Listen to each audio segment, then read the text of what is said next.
I arranged for the best ships in our fleet to be reinforced with a big springald each. What about the men? All the men are lined up on the beach with their captains.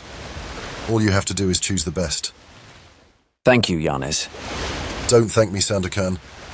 I might have paved the way to your downfall. Don't fear, my brother. Cannonballs are afraid of me. Watch out. I will, and I promise you that as soon as I have seen that young girl, I will return. Damned woman. I could murder that pirate who first saw her and told you about her. Come, Yanis.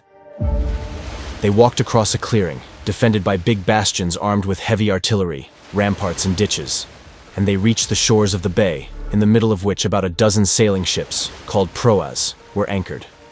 300 men were lined up in front of a long row of huts and warehouses, waiting for a command to launch themselves, like a legion of demons, onto the ships and to spread terror on the seas.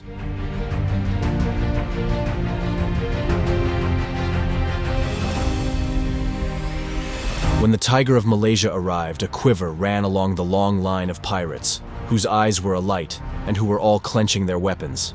Sandokan looked at his men, his tigers, as he liked to call them, with satisfaction and said, Patan, come forward. A rather tall Malaysian man with powerful limbs and olive skin, dressed in a simple small red tunic decorated with some feathers, came forward swaying in that particular way unique to seamen. How many men are in your crew?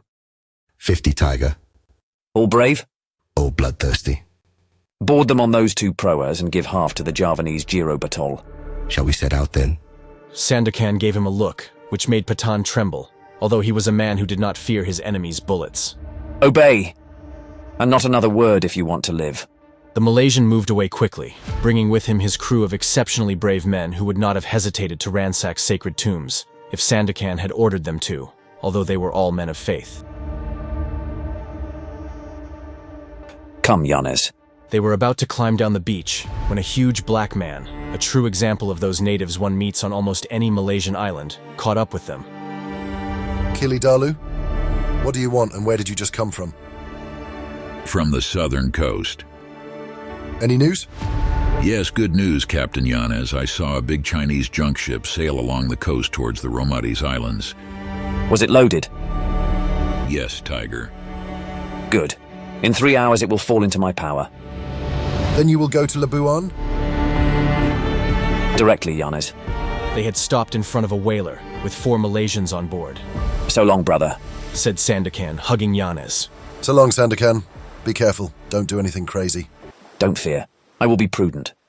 Goodbye, and may your lucky star shine on you. Sandokan jumped onto the whaler, and with a few oar strokes reached the proas, which were raising their huge sails. A very loud cry rose from the beach. Hail to the Tiger of Malaysia! Let's go, commanded Sandokan, addressing the 2 crews. The anchors were raised and the 2 ships set sail towards the open sea. Sabao asked Sandokan, who had taken command of the bigger ship. Where to? Straight to the Romads Islands. My tigers, keep your eyes wide open. We have a junk to ransack. The wind was in their favor, blowing from southwest, and the slightly rough sea was not offering any resistance to the course of the 2 ships, which in a short time reached a speed of over 12 knots. Not the usual sailing ship's speed, but quite a common speed for Malaysian ships, which feature huge sails and have very narrow and light hulls. The 2 ships, with which the Tiger was about to undertake his bold expedition, weren't 2 common proas, which are ordinarily small and without a deck. Sandokan and Yanes, who in sea matters had no equals in the whole of Malaysia, had modified their fleet to better take on the ships they were chasing.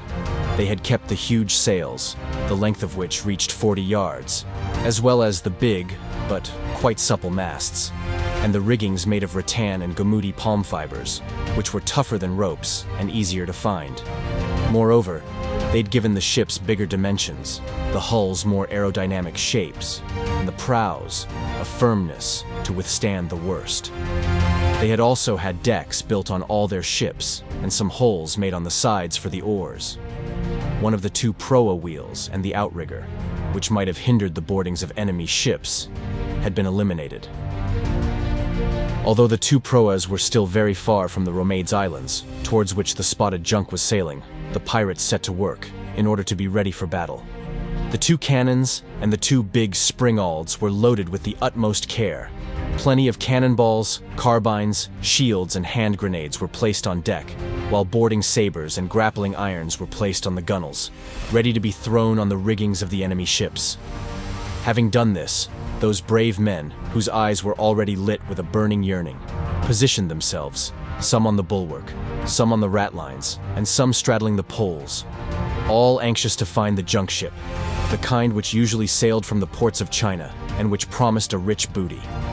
Sandokan seemed to share his men's anxiousness and restlessness, and kept walking nervously from bow to stern, inspecting the endless stretch of water and angrily gripping the golden hilt of his magnificent scimitar.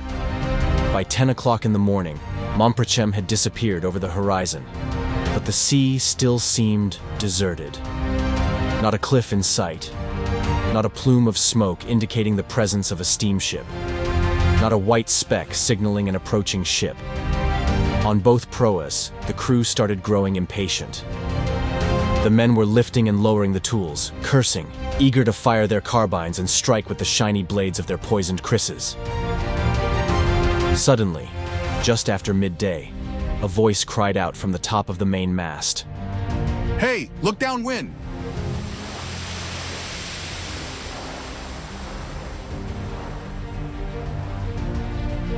My tigers! To your posts! In no time, the pirates reached their assigned posts on deck. Sea Spider. What can you see? A sail, Tiger. Is it a junk? It's the sail of a junk, if I'm not mistaken. I would have preferred a European ship. I harbour no hate towards the men of the Chinese Empire, but so be it. Half an hour went by, during which the speed of the proas was increased by 5 knots. Then Sea Spider's voice was heard again. Tiger, the junk! They have seen us and are sailing away.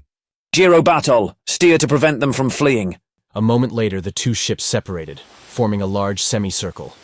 Then they moved in full sail towards the merchant ship. As soon as the men on board the junk noticed the presence of those two suspicious ships, against whose speed they couldn't compete, they stopped, hoisting a big flag. When Sandokan saw the banner, he leapt forward. The flag of Raja Brook, the pirate's exterminator. My tigers! Stand by to attack! Stand by to attack! A wild scream rose among the two crews, who knew the reputation of the English James Brooke, the Raja of Sarawak, a merciless enemy of pirates, of whom he had killed so many. Patan rushed to the cannon, which was on the bow, while the others aimed the springalds and loaded their carbines. Shall I open fire? Yes! Aim to kill! Yes, Tiger.